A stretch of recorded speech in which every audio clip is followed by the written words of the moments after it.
Okay, let's talk about hyperactivity, a lack of focus, a lack of impulse control. Dogs who get overstimulated, dogs who go into overexcitement and arousal, not sexual arousal. These are dogs who get so overexcited, overstimulated, that they have a very difficult, challenging time, sometimes even impossible time, calming and settling themselves down.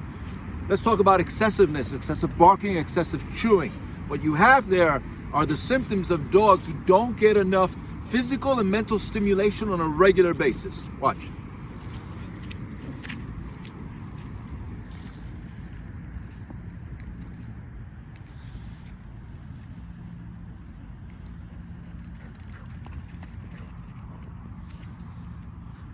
That means a dog that doesn't get his or her share of exercise on a consistent basis is more than likely to start developing one of those kinds of behavioral issues.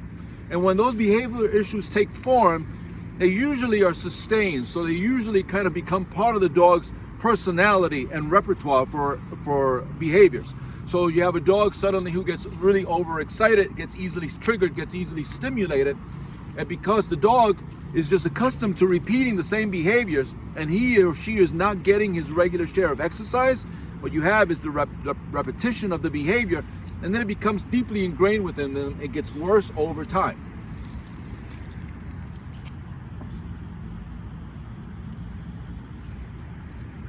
Come over here, Lynx.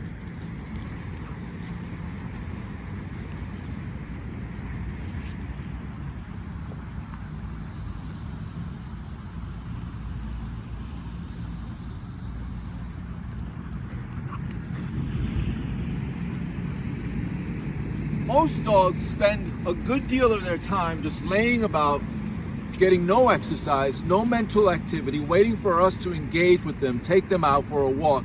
If even that, not many dogs get regular, consistent walks. And in a walk, depending on the dog, depending on the age of the dog, depending on the breed of the dog, depending on the energy level of the dog, a walk isn't enough to really kind of burn off that energy, right?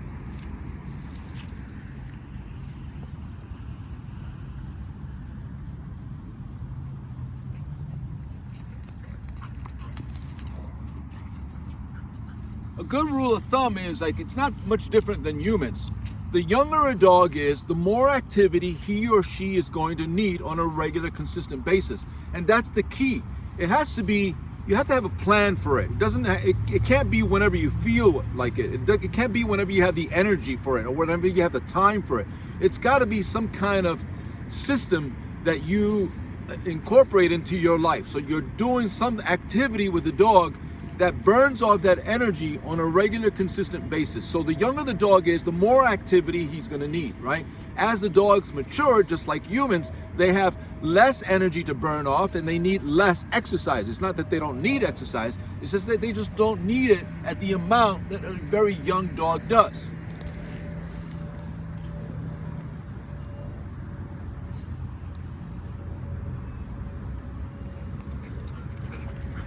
Good.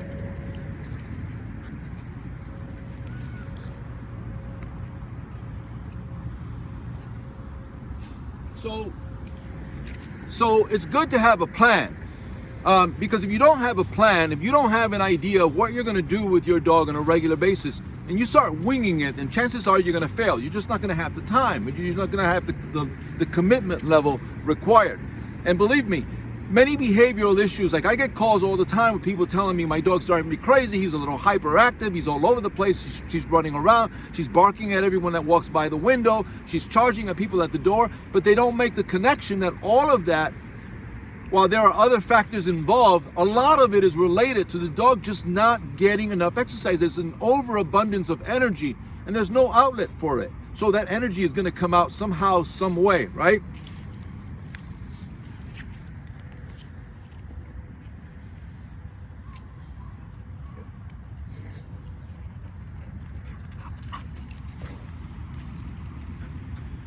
So to avoid all of that stuff, what you want to do is, again, get on a plan. So what kind of activities can you do with the dog in order to burn off some energy? Just some rough ideas here is think along the lines of structured play. What I'm doing right now with Wrigley is a game of fetch. He loves it. Like many dogs, they're addicted to the game of fetch, right? So see how obsessed he is with this? How fixated he is on this? You can teach this to your dog. You're probably thinking my dog doesn't do it. Well, it doesn't matter if your dog doesn't do it. Your dog may be able to learn, or can be able to learn, to engage with the dog with the ball at this level. Now not every dog is entirely motivated by this kind of game. But the point is that you can try it with your dog. And if it doesn't work, then you can find another option for it. What are other options? Going back to this, before I even go into those other things, is that when you play a game with a dog like fetch, it's got to be like a father-son thing. It's got to be like a back and forth. You want to get the dog burned out. It's not just a matter of just throwing the ball. Over here. It's not a matter of throwing the ball and then having the dog grab the ball and then make off with it. You don't want to do that.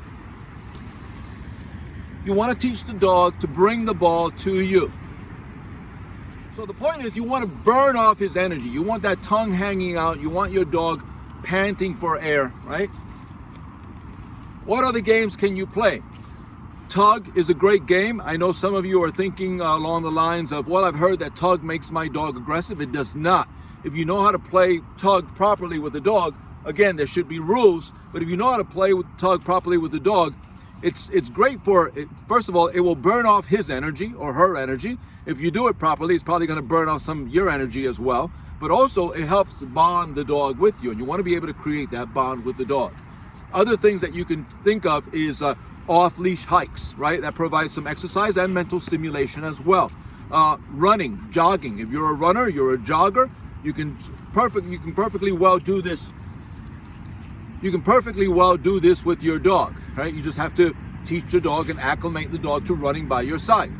Another thing is daycare. If you have the option and it's feasible for you to send your dog off to daycare, it's fantastic for stimulation in terms of socialization, not stimulation, but socializes your dog. But also, a well-run daycare is one where your dog is going to have structured play, be able to play at times, and other times break time. And chances are your dog's going to come home and just crash. He's going to be exhausted from his time there. And the last thing that you can do with the dog is you can get yourself a treadmill. Now, I know that some time ago I used to suggest this to my clients, and I threw it out as a little joke. But these days I'm a little more serious about it. Treadmills are not pricey. You can get one on Craigslist or Facebook or something like that for $300 to $500, which is not a major investment. If you think about it, if you're going to have a dog for a decade or more, and you need to start burning off some energy on that dog, and you don't have a means of sending your dog to daycare, you can't put him on a consistent plan where you're running with him or where you're engaging with him and playing with him every day, you can at least put him on the treadmill for 10 minutes a day, a few times, maybe once, maybe twice, maybe 3 times a day, and burn off a lot of that energy. Now, let's say that you do all this, right? So you're on a plan and you're burning your dog's energy on a regular, consistent basis. It's not a cure-all for everything. So you've got a behavioral issue of some sorts. Your dog may need more than that. Your dog may need training in some capacity. Your dog may need leadership and guidance that he or she is not getting. So meeting your dog's biological needs, physical, mental stimulation like this, for example, is not going to be enough. It's not going to be your cure-all. It's not going to be your entire solution. But it is a major part of the solution. And I can almost assure you that if you're dealing with some kind of behavioral issue, the lack of exercise, especially if your dog is very young, is certainly contributing to that problem, okay? So you want to be able to give that some thought, some consideration, see how you can meet your dog's exercise needs on a regular basis, get on a plan, and then implement it. Here.